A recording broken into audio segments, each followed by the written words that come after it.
Welcome to Isabelle Wellman, the podcast, with me, Isabelle. I created this podcast because I strongly believe that living a healthy lifestyle is about equally nourishing your body, mind, and soul. It's not about enduring crippling decision fatigue or working yourself to death in a gym to establish the perfect body. You feel centered in who you are, energized all day, nourished from food, radiant in your skin, and enthusiastic about who and what you devote your time to each day. Living a healthy lifestyle is about learning how to come back to your center when you're emotionally triggered, knowing the value of saying yes to time-saving investments, and spending ample time outside so you feel completely satisfied when you lay your head on your pillow at night.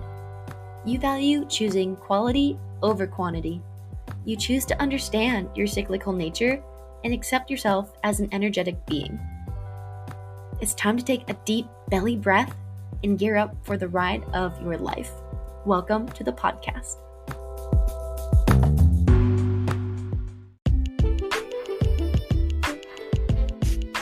My favorite part of astrology is when I have my natal birth chart read by someone I deeply trust and care about.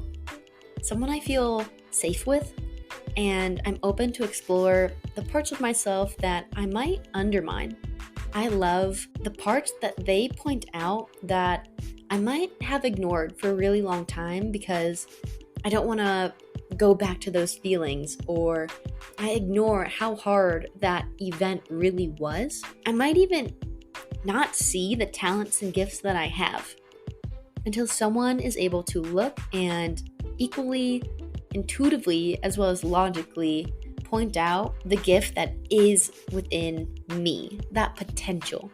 And all it takes is a little bit of action to make it practical. I want to also give this experience to you. These hyper-personalized readings are totally curated from listening to your unique story.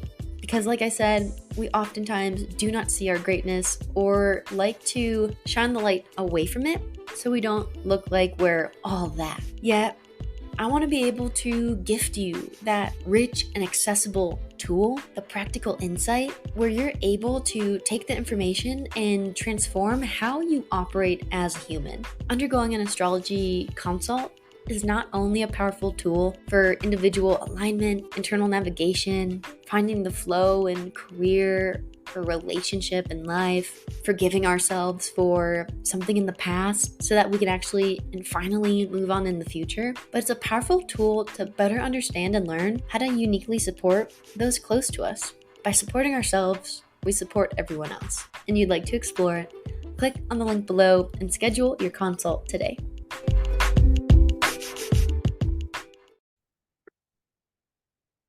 Hello and welcome back to Isabelle Wellman, the podcast, with me, your host, Isabelle Wellman, on the show that explores the magic of being human. Today's Astrology Series, Part 6 lesson, is all about the North and South Node, what they are, how they affect us individually and collectively, and how to embody the archetypes in your life. I'm going to be diving into this first topic around eclipses and why the eclipses are related to the North Node. So first and foremost, what is a node and when and how do they take place? So the moon has these nodal points, and there are two of them. These 2 points in the moon's orbital path around the Earth intersect the ecliptic path, and these points in this orbital path are invisible to the human eye. When the moon passes through these points in real time, the energy of the north and south nodes are activated via solar or lunar eclipse, emphasizing a time of collective change, a collective shift. The archetypes activated all rely on where in the sky the sun and the moon and the earth are meeting, and where astrologically as well as astronomically they hang out among the stars. And looking at the chart can explain a bigger picture. So I do have a photo of this, and I think I can add this to the details. If not, I'll explain it as best as I can. So under a solar eclipse, the moon is in the path of the sun as it's hitting the earth. So if you were to look at a photo, the sun would be on the left, the moon would be right in the middle, either casting a full or partial shadow on the earth, and the earth would be behind the moon. In a lunar eclipse, we have the sun, and then the earth, and then this full or partial shadow being created onto the moon. So those are the two differences in the solar and lunar eclipse path. Each year, we typically have 4 eclipses that we undergo, and this activates those certain nodal points in which I've been talking about. There can be up to 7 eclipses in this time frame, which can be a few years. Eclipses bring a heightened energy with them, whether solar or lunar, full or partial. And to clarify even further, there are real-time north and south node placements that we all collectively feel and ultimately are shifting through from the course of fate. Then we have our own individual nodes that show up in 2 opposing astrological points. Emphasis on the points. Again, they're not planets. Yet in the chart, the glyph looks like an upside-down horseshoe, and this placement is dependent on when and where you are born. Solar eclipses take place under a new moon, like the one we just had on the 14th of October, and lunar eclipses take place under a full moon. Needless to say, eclipses bring unpredictable, chaotic, and uncontrollable energetics to the surface. What must realign will be played out whether we're ready for it or not, although it may feel like the universe has it out for us. We must come back to the trust that's all working out for us and not to us in the best way possible. Perhaps in this last couple weeks, you felt a lot, and we'll dive more into that as we continue on. However, it's not about if, it's when. So keep that in mind as we continue to move through this lesson. Moving into North and South Node energetics. So the theory here is that we are born karmically and archetypically with a set of characteristics, some in which we have quote-unquote mastered, and others we have yet to understand and learn how to develop into some sort of mastery. The South Node is what we have mastered, and by falling into these overdeveloped characteristics, we forfeit the growth for comfort. It's where we feel safe. It's where we can reside and get out of the line of fire. It's where we go on autopilot. The North Node is where we are underdeveloped. And when we muster up the courage to operate in the uncomfortable, uneasy, I'm not sure if I can trust this, I've never really done it like this before kind of ways, we personally undergo evolution and break out of the spell or pattern we may have been trapped in for so long, or that we are karmically unraveling. There is a paradox to this. I'll explain this now.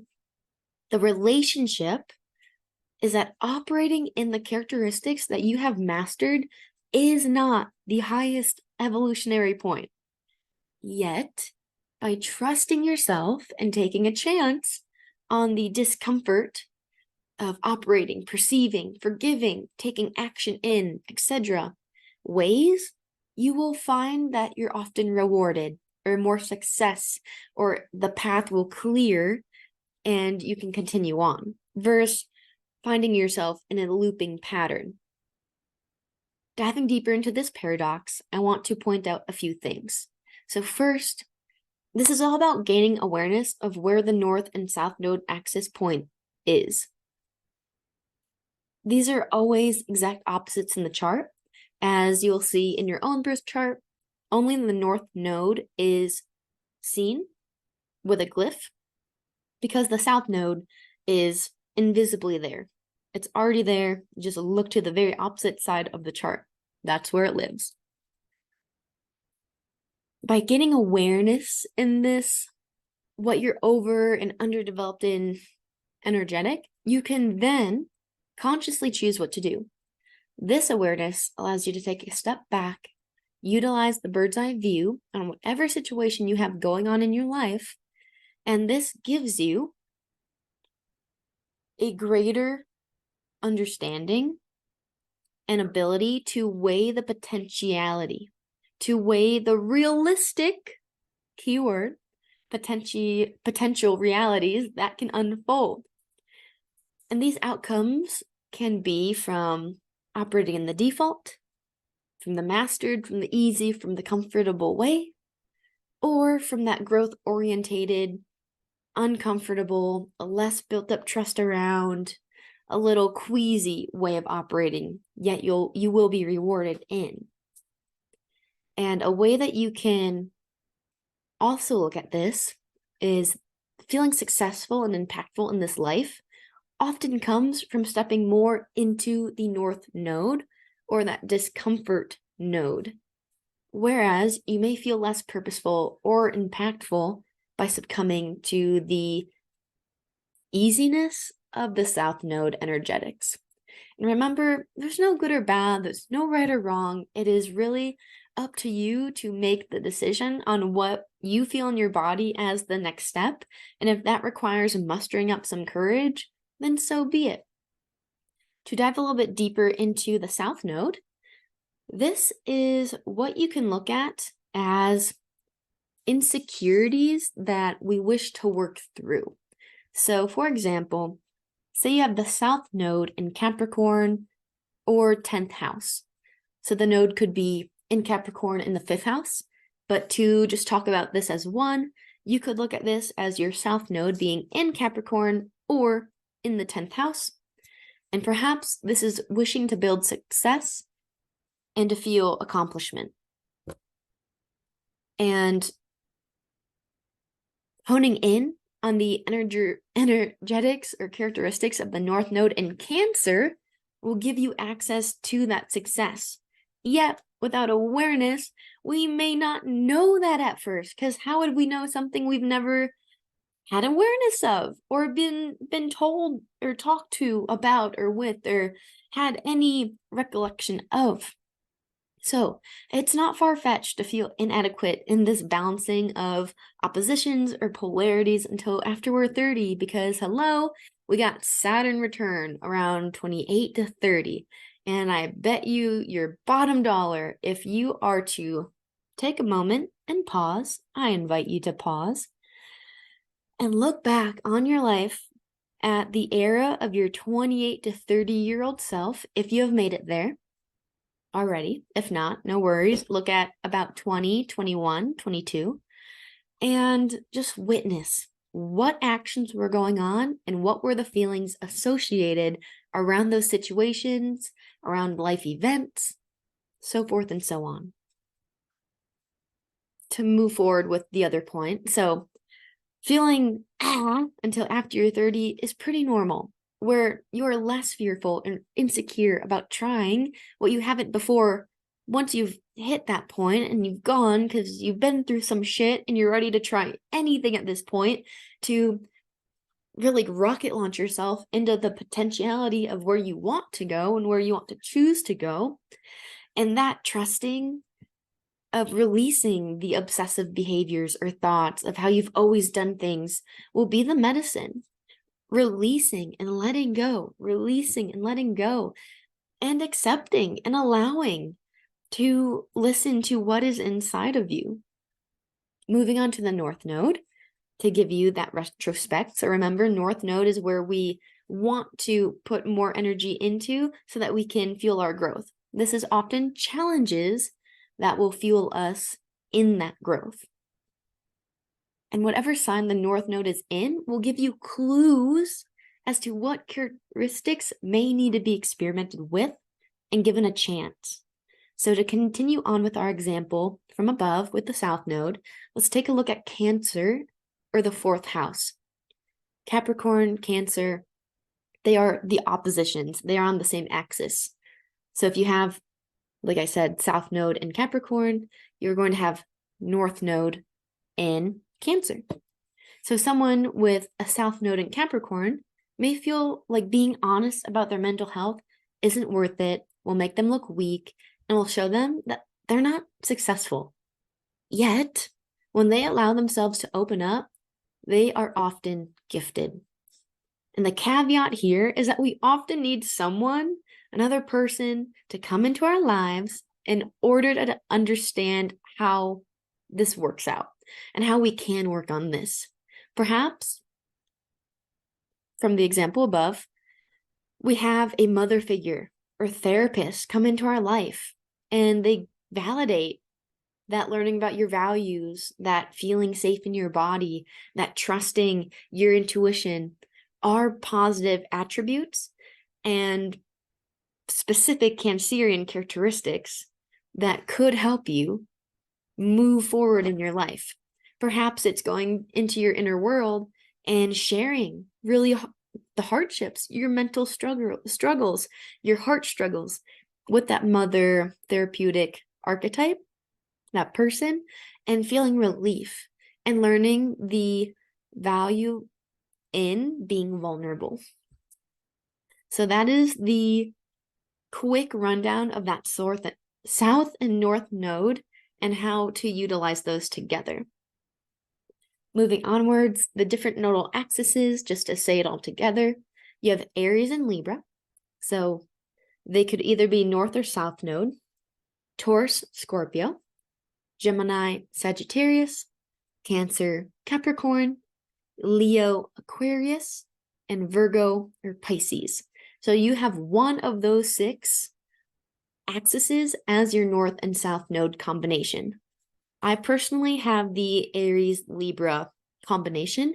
I have my Libra as the north node, my Aries as the south node, and they take place in the 12th and the 6th house. I will not go any further into that because this is just a quick rundown of everything. To move further into where we've been and where we are going with the different collective axes, I'm going to talk about how we've been in the Taurus north node, Scorpio south node, and how we have been moving into the Aries Libra axis, moving into the Aries north node, Libra south node. So we've been in the Taurus-Scorpio axis since January of 2022. And to give a few examples of these energetics and how they may have played out for you, I invite you to pause and ponder these questions. They're this or that. So listen to if you've been this or that. Have you been thrifty, saving money, or impulsively spending money? Have you been truthful, transparent with people, or shady, secretive, and closed off? Have you been embracing pleasures or denying pleasures? Do you have a value system, or do you have no value system? Are you utilizing simple actions and interactions, or risky, intense interactions or actions? Are you following structured business or unplanned business? Saying yes to sustainable habits or repeating addictive single-use habits? So there are those this and that questions. None of them are right or wrong, yet one is the high road of Taurus and one is the low road of Scorpio. And one may feel easier to you. One may feel like it requires your conscious effort.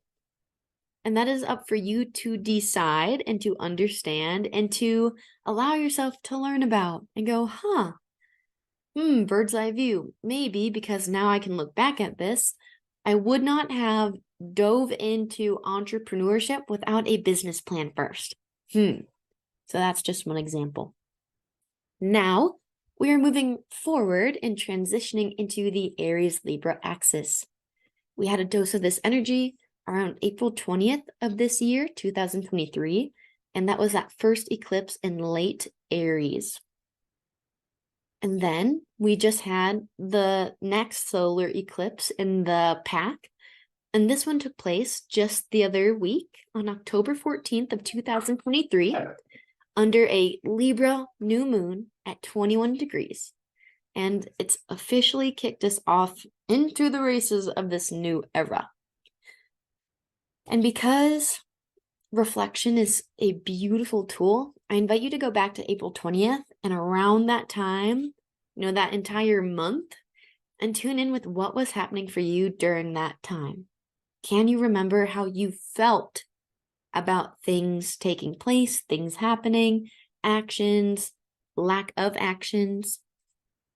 Reflection is a tool that we must utilize. I cannot emphasize that enough, as we are unable to really make sense of anything in the moment when we are in the shit. And think about it this way. You are in a car accident where the car is flipping through the air, and you're in the car. While inside, you cannot make any sense of what is actually happening because it is happening so quick.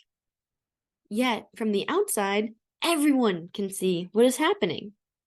You cannot comprehend it because you're in it. You're in the experience. There's no time to think, reflect, or make sense of it.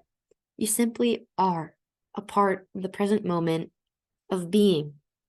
And it's not until later that day, if not weeks, months, or years, until you are able to comprehend what happened and even unpack the trauma surrounding that incident.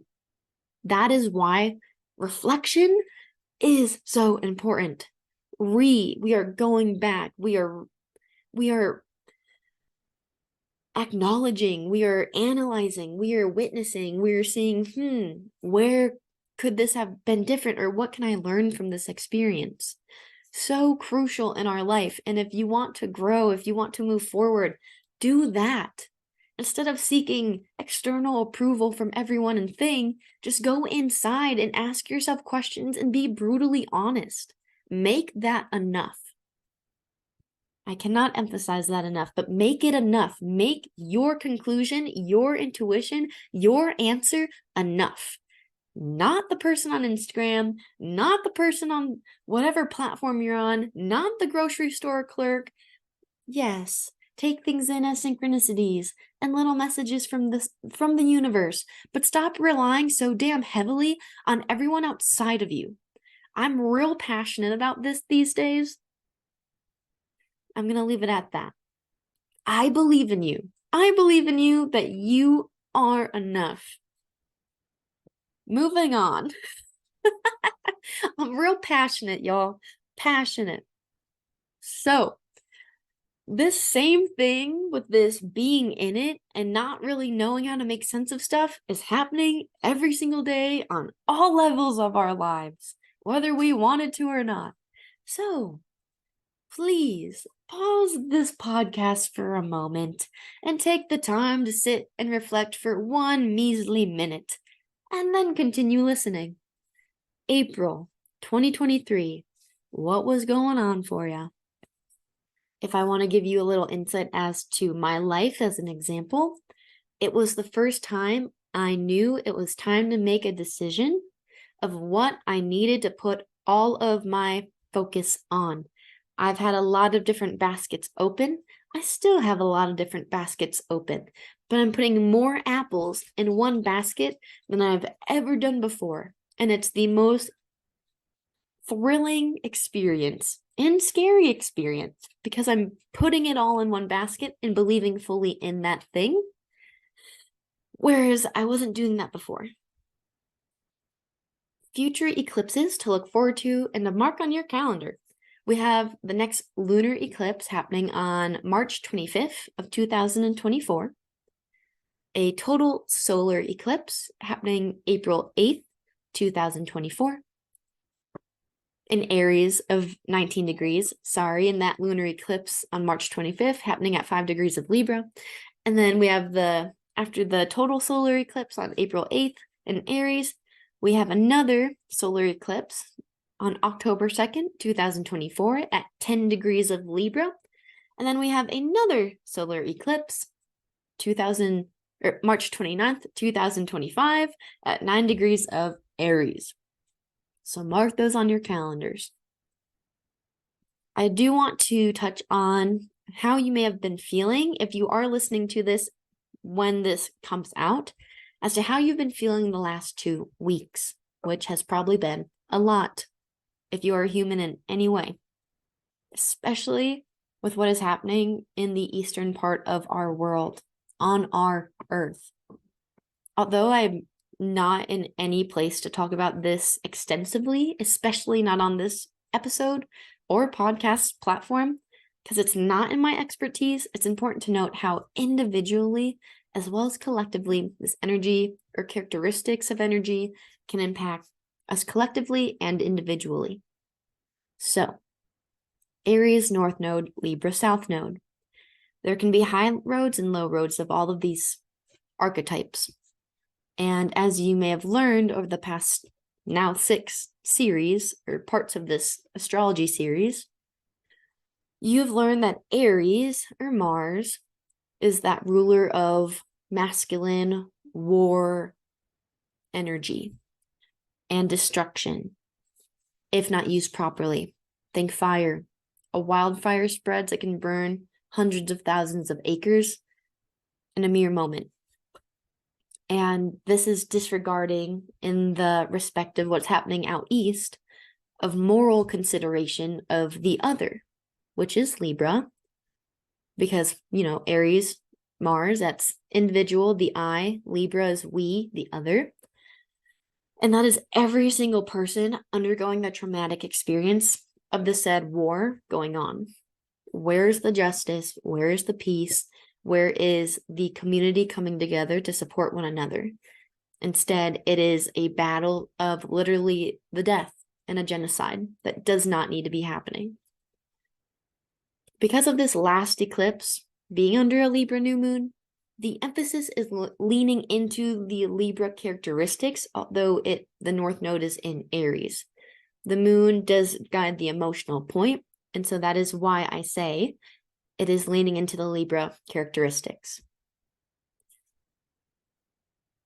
From the qualities I've pointed out in the past, we're looking for balance, partnership, romantic, business, friendship with yourself, consideration of the other, of you, your truth, artistic endeavors, aesthetics, personal choice, self-love, the mediary energetic or archetype, justice, for the greater good, colors, your internal compass, music and vibrational healing, the power of no.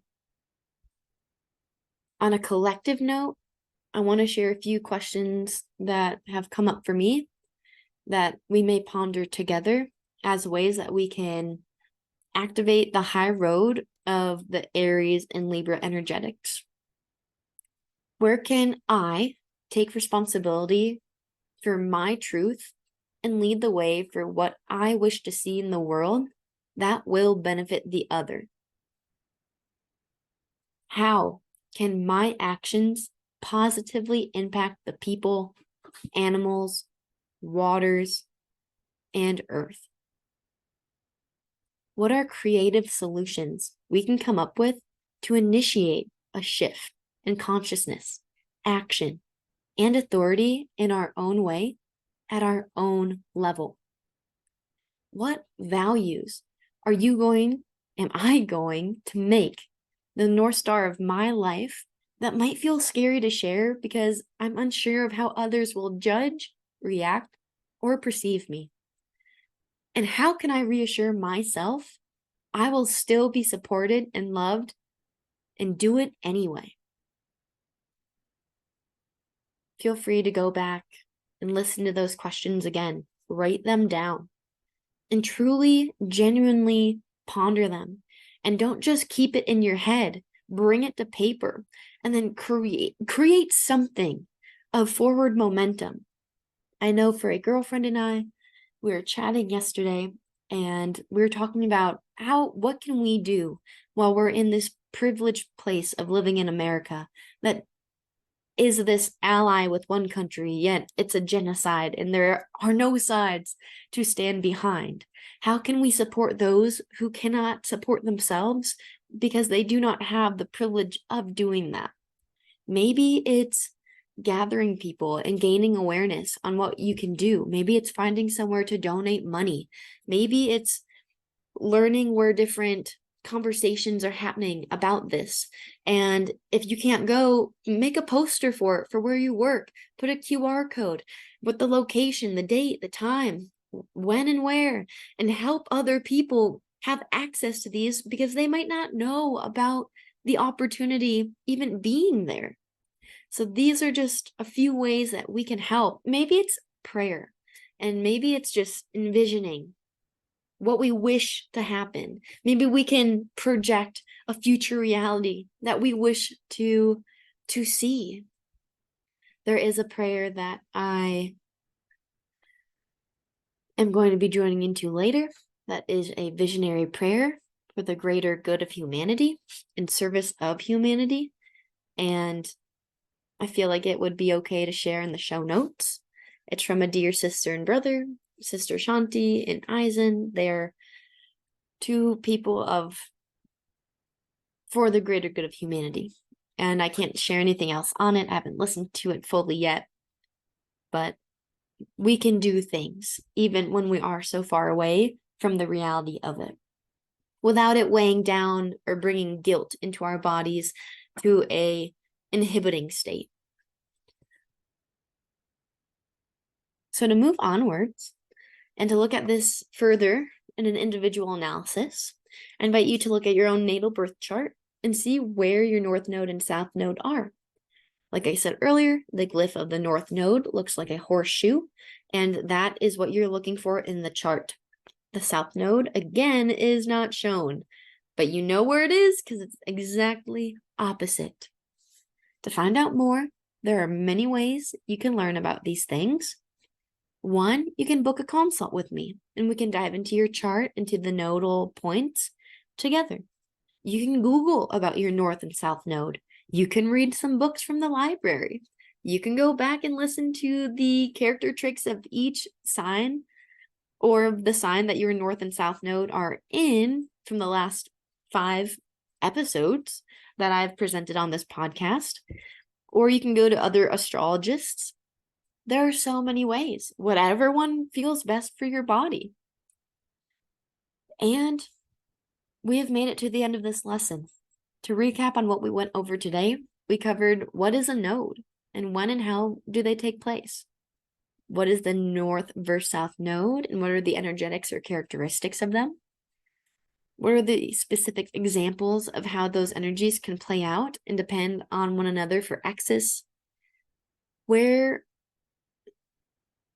can we see how we are affected individually by the last axis we were in, which was that taurus-scorpio, and how we are transitioning into the Aries Libra, and then the future eclipses, as well as questions to cultivate more Libra energetics into your life over the next 6 months. Again, this is a very quick overview of the North and South Node. There is more to the puzzle, but you only need to know so much before you're ready. And before signing off, I do wish to invite us into prayer, in a prayer that I have downloaded a couple days ago from a higher source. And may this prayer be of service to each individual who hears it, as well as the collective consciousness. I will never forget where I've come from. The soil of the earth, the most important burial ground and birthing canal of the life-death-life cycle. The plants, galactic, energetic stewards of collaboration in this epic quest we are all united in and on, yet they have never forgotten their eternal pact of contribution. The animals, millions of species from mammal to insect to bird to sea creature to reptile to microscopic organisms that are invisible to our eye. The collective constitution in which we have all agreed upon prior to our entrance of this humanoid reality, in which we are all to potentially remember our commitment to act as disciples to nothing more than our innate, divine, heartbreaking, alluring, ambitious, clear truth. To witness and be witnessed in this world, to embrace the turmoil and the triumphs. I cannot deny we are in a gritty time of technology and that we for fact connect on all unconscious, subconscious, and conscious levels through devices. Yet, now more than ever, if there is not integrity nor intentionality behind the action, word, or thought, it's an unforgivable moment of separateness from mine, our, your highest point of evolution, presence, in which we have no time to waste in these finite human bodies. I am fully stepping up and into this all-encompassing quest of my soulful, primal, connected self. Every moment is a ceremony, a wise line spoken and inspired by Blue of Earth on Wake the Fake Up podcast. Out of millions of ears, can we see what we've done? Out of millions of eyes, can we hear the calling? Out of millions of voices, can we follow our own? Aho. Thank you, everyone, for joining, for setting time to unite in the prayer. And I will see you next week where we talk about the Saturn return, and then our final episode after that, which will be all about Chiron. Stay well out there. Much love. Thank you so much for listening to today's episode. I say that with a ton of reverence for your time and your energy, and for allowing this show to be a part of your day. That is meaningful. Please consider leaving a 5-star review, following along on Apple, Spotify, or wherever you listen to podcasts. Check out the video version on YouTube, and come hang out with me on Threads. We are making an impact together every single day that we stand up and we share, we learn, and we thrive.